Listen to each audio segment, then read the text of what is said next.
विद्यार्थियों, नमस्कार। RP Singh study centre में आपका स्वागत है। जी हाँ दोस्तों, आज लोग हम विज्ञान पढ़ेंगे। विज्ञान के अंतर्गत आज मेरा टॉपिक होगा प्रिज्म से होकर प्रकाश का अपवर्तन। तो प्रकाश का अपवर्तन भी हम पढ़ा चुके हैं। प्रकाश का अपवर्तन भी पढ़ा चुके हैं। प्रकाश का अपवर्तन होता क्या है? जब प्रकाश की किरण एक माध्यम से दूसरे माध्यम में प्रवेश करते हैं, यानी एक माध्यम अगर हवा हो और दूसरा माध्यम अगर पानी हो या शीशा हो या कांच हो, जब प्रकाश की किरण एक माध्यम से दूसरे माध्यम में प्रवेश कर जाती है तो अपना रास्ता से टेढ़ी हो जाती है, यानी रास्ता भटक जाती है, जिसे ही हम प्रकाश का अपवर्तन कहते हैं। प्रिज्म के बारे में भी हम बता चुके थे। आज मेरा जो टॉपिक है वह है प्रिज्म से होकर प्रकाश का अपवर्तन। तो देखिए, ये जो है बोर्ड मॉडल क्वेश्चन है। यह 2022 का क्या है? गेसेज क्वेश्चन है, प्रिज्म से होकर प्रकाश का अपवर्तन। ये क्वेश्चन पूछने का जो तरीका है वह इस प्रकार पूछा जाता है, प्रिज्म से होकर प्रकाश के अपवर्तन का चित्र बनाइए। क्या बनाइए? चित्र बनाइए। तो देखिए, सबसे पहले हम ये प्रिज्म लिए। अब देखिए, तो इसमें जो पी क्यू हो गया ना, ये प्रिज्म हो गया, इसमें जो पी क्यू हो गया वो होगा आपतित किरण। पी क्यू क्या हो गया? आपतित किरण। और क्यू आर जो हो गया अपवर्तित किरण हो गया। तो देखिए क्यों ऐसा हुआ? देखिए, पी क्यू आपतित किरण है। अगर प्रिज्म नहीं रहता, अगर प्रिज्म नहीं रहता, जो रेखा ना सीधे चली जाती, पी क्यू जो है ऐसे करके जाती है, लेकिन प्रिज्म आने के कारण क्या हो गया? ये रेखा टेढ़ी हो गई, क्योंकि प्रकाश का अपवर्तन यहाँ पे हो गया। क्यों अपवर्तन हो गया? तो देखिए, यहाँ पर ना हवा है, यहाँ पे क्या है बुआ जी? ये हवा है।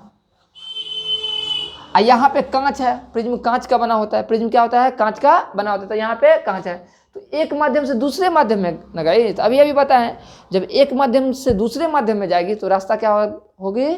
बदल लेगी। रास्ता क्या होगा? बदल लेगी। तो देखिए, ये हवा हो गया, ये क्या हो गया? हवा हो गया। ठीक। अब देखिए, ये जो हवा हो गया, इधर प्रिज्म है, तो ये क्या हो गया? जो किरण जो ऐसे पी क्यू सीधे जाती है वो क्या हो गई? मुड़ गई। क्या हो गई? मुड़ गई। तो क्यू आर जो यहाँ पे हो गई वह हो गई अपवर्तित किरण। क्या हो जाएगी? अपवर्तित किरण हो जाएगी। क्या हो जाएगी? अपवर्तित किरण। और यहाँ पे देखिए, जब प्रिज्म से होकर निकलेगी जो किरण वह आर एस हो जाएगा। तो निकल रही है किरण, क्या कर रही है? निकल रही है। तो निकल रही है तो निर्गत किरण हो जाएगा। निकल रहे तो क्या हो जाएगा? निर्गत किरण। अब देखिए, यहाँ से हम एक लंब डालें, यहाँ से हम क्या डालें? लंब डालें। तो लंब जो डाले ना, तो देखिए ये आपतित किरण है ना, तो यहाँ पे आपतन कोण हो गया। ये अपवर्तित किरण है ना, अपवर्तन कोण हो गया। तो पहले हम इसे लिख देते हैं। क्या लिखेंगे? पहले फोटो बना लेंगे। इस प्रकार पूछेगा कि सचित्र वर्णन करें, तो सबसे पहले क्या करना? फोटो बनाना जरूरी है।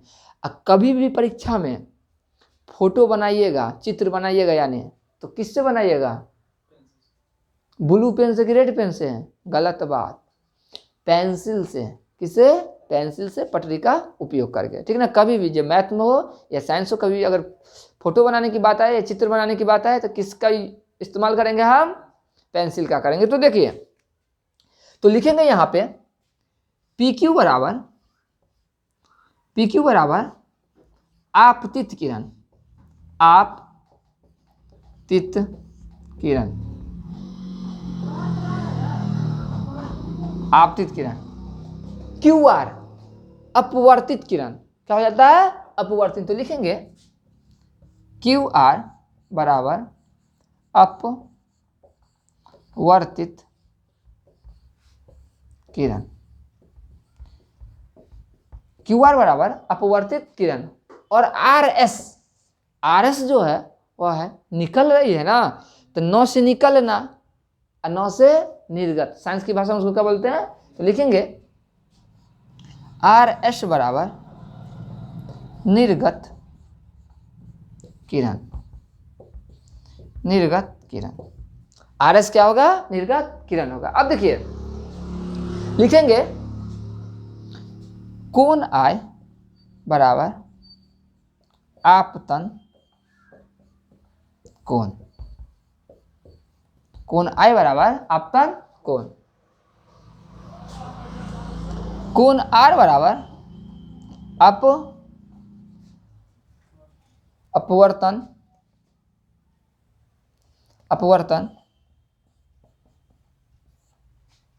कोण, अपवर्तन कोण। अब देखिए, अब कोण ई जो होगा, क्या होगा, कोण ई, वो होगा निर्गत कोण। कौन सा होगा, निर्गत कोण। तो लिखेंगे कोण ई बराबर निर्गत कोण, निर्गत कोण। और लिखते हैं यहां पे। अब देखिए लिखेंगे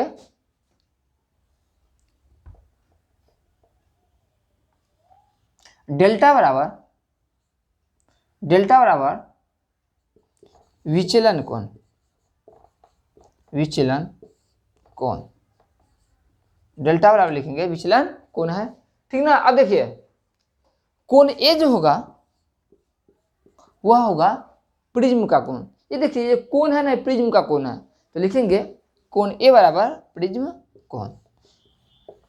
अगर आप इतना सारा प्रिज्म से होकर प्रकाश के अपवर्तन के बारे में लिख दीजिएगा तो आपको पूरे 2 मार्क्स आ जाएगा। चलिए अब इसे क्या कर दीजिए, नोट कर लीजिए। चैनल पे नए हैं तो चैनल को सब्सक्राइब जरूर कीजिए, लाइक कीजिए और अपने अन्य सारा दोस्तों के साथ शेयर, जो 10वीं का परीक्षा 2022 में देगा उसके साथ शेयर भी जरूर कीजिए। मेरा जो नेक्स्ट टॉपिक है आज जो है मानव नेत्र भाग 6 पढ़ रहे हैं। मानव नेत्र भाग 6 पढ़े, कोशिश करेंगे आज ही चैप्टर को क्या करें, यहीं पे समाप्त कर दें। तो देखिए आज जो मेरा टॉपिक है और जो दूसरा टॉपिक आज का मेरा वायुमंडलीय अपवर्तन से आप क्या समझते हैं।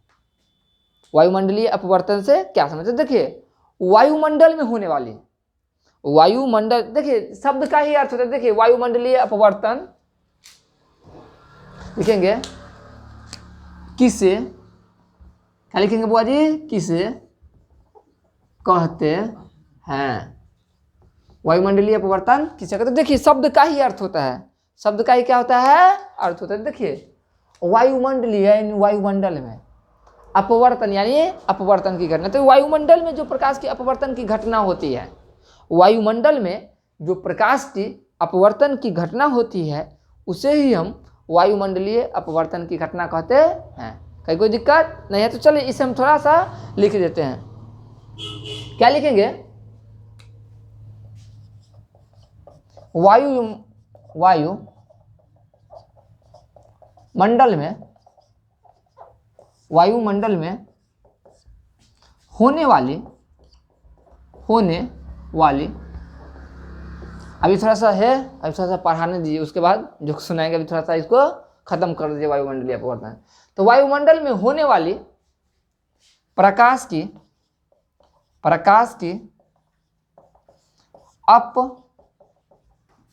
अपवर्तन की घटना, वायुमंडल में होने वाली प्रकाश की अपवर्तन की घटना को ही हम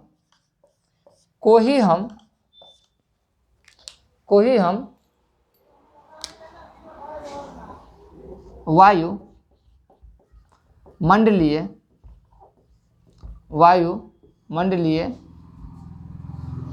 अपवर्तन की घटना कहते हैं। अब देखिए वायुमंडल में कौन कौन सी घटनाएं होती है। देखिए उत्तर में लिखे, उत्तर में नहीं, जैसे में लिखेंगे, जैसे तारे का टिमटिमाना।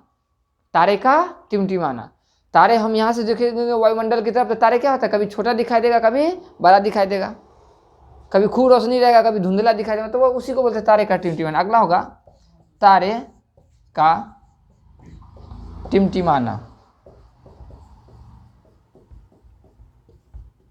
तारे का टिमटिमाना, ग्रह नहीं टिमटिमाते हैं। अगला लिखेंगे ग्रह का नहीं टिमटिमाना।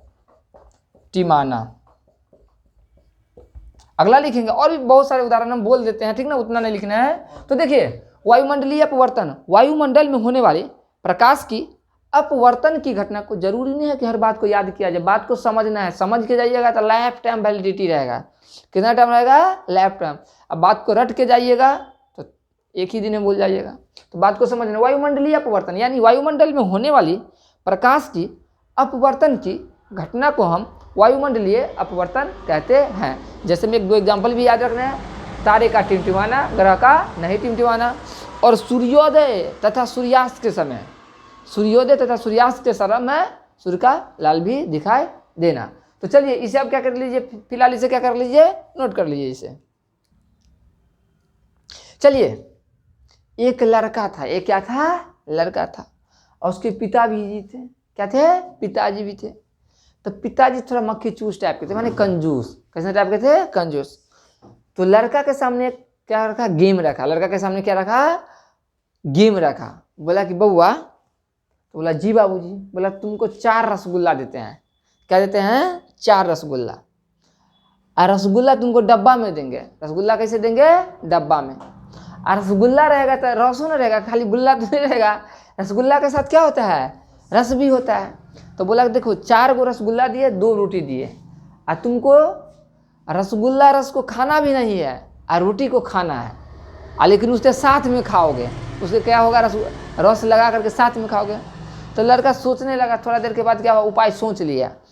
इनाम था उस पर 200 रुपया। इनाम कितना था? 200 रुपया। तो लड़का सोचने बोला जी बाबूजी हो जाएगा। बोला हो जाएगा तो ठीक है।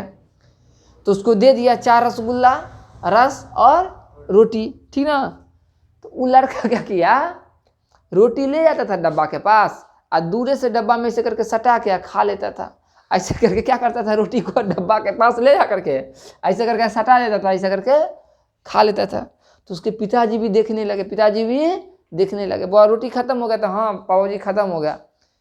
तो उसको क्या हुआ, देखा तो सच में 4 गो का रसगुल्ला भी रखा हुआ है, रस भी रखा हुआ है, रोटी क्या है? गायब है। रोटी क्या है? गायब है। तो चलिए अपने टॉपिक की तरफ चलते हैं। आज का टॉपिक है मेरा, चलिए, प्रकाश की अपवर्तन की घटनाएं। चलिए नेक्स्ट जो मेरा क्वेश्चन है वह है तारे क्यों टिमटिमाते हैं? तारे क्यों? तो अभी एग्जाम्पल दिए थे वायुमंडलीय अपवर्तन में तारे का टिमटिमाना। तो उसका जो एग्जाम्पल था, 2 नंबर का एग्जाम्पल था, 3 नंबर में क्या हो गया, क्वेश्चन बन गया। देखिए ना बोर्ड पे लिखा हुआ है तारे क्यों टिमटिमाते हैं, तारे क्यों। तो देखिए ये जो क्वेश्चन है ना बोर्ड मॉडल है। कितना है ये? बोर्ड मॉडल है। ये भी प्रश्न पूछे जाते हैं विज्ञान में। तो देखिए तारे क्यों टिमटिमाते, देखिए अभी एग्जाम्पल दिए ना वायुमंडलीय अपवर्तन में तारे का टिमटिमाते। देखिए वायुमंडलीय अपवर्तन के कारण, यानी वायुमंडल में जो अपवर्तन की घटना होती है, वायु, पहले कॉन्सेप्ट को समझिए। Concept is power. कॉन्सेप्ट अगर समझ जाएगा ना तो साइंस और मैथ हलवा लगेगा। साइंस मैथ क्या हो गया? हलवा लगेगा। कॉन्सेप्ट नहीं समझिएगा तो सुबह में रट्टा मारिएगा, शाम में भूल जाइएगा, शाम में मारिएगा, सुबह में भूल जाएगा। बात समझ? तो कॉन्सेप्ट इज पावर। कॉन्सेप्ट को क्या कीजिए? समझिए। तो देखिए वायुमंडलीय अपवर्तन के कारण तारे का प्रकाश क्रमिक रूप से बढ़ता और घटता रहता है। जब तारे का प्रकाश क्रमिक रूप से बढ़ता है तो हमें चमकीला दिखाई देता है। क्या होता है? चमकीला दिखाई देता है। देखिए जैसे लाइट है, जलाएंगे तो क्या होगा? प्रकाश चमकीला दिखाई दिया। तो तारे का प्रकाश क्रमिक रूप से बढ़ता है तो हमें क्या होता है? चमकीला दिखाई देता है। और जब तारे का प्रकाश घटता है तो हमें धुंधला दिखाई देता है। देखिए ना लाइट ऑफ है, धुंधला दिखेगा। लाइट ऑन रहेगा तो देखिए चमकीला दिखाई देगा। असर पड़ रहा है ना। तो जब तारे का प्रकाश क्रमिक रूप से बढ़ता है तो हमें चमकीला दिखाई देता है, और जब क्रमिक रूप से घटता है तो धुंधला दिखाई देता है। यही घटना बार बार होता है। यही घटना क्या होता है? वायुमंडलीय अपवर्तन के कारण बार बार होता रहता है।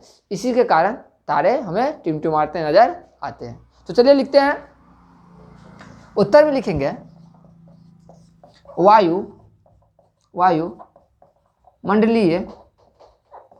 वायुमंडलीय अपवर्तन के कारण, वायुमंडलीय अपवर्तन के कारण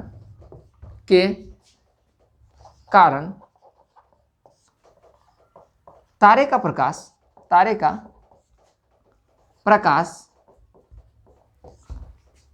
क्रमिक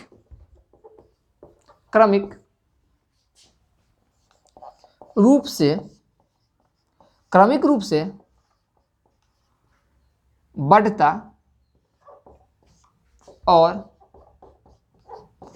घटता रहता है, बढ़ता और घटता रहता है। बुआ दिखाई दे रहा है ना, कहीं कोई दिक्कत नहीं ना, एकदम बोर्ड की तरफ देखिए आराम से। तो देखिए वायुमंडलीय परिवर्तन के कारण तारे का प्रकाश क्रमिक रूप से बढ़ता और घटता रहता है। जब प्रकाश बढ़ता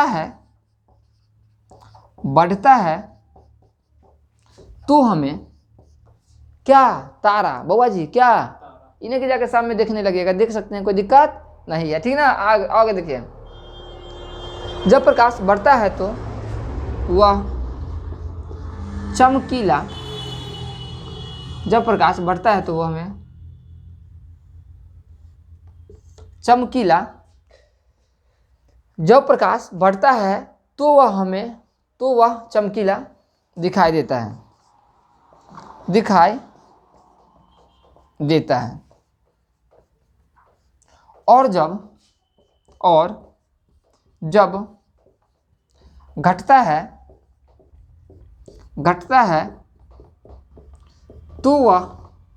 है तो वह धुंधला दिखाई देता है, दिखाई देती है। इसी घटना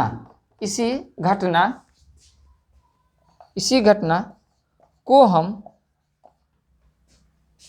तारे का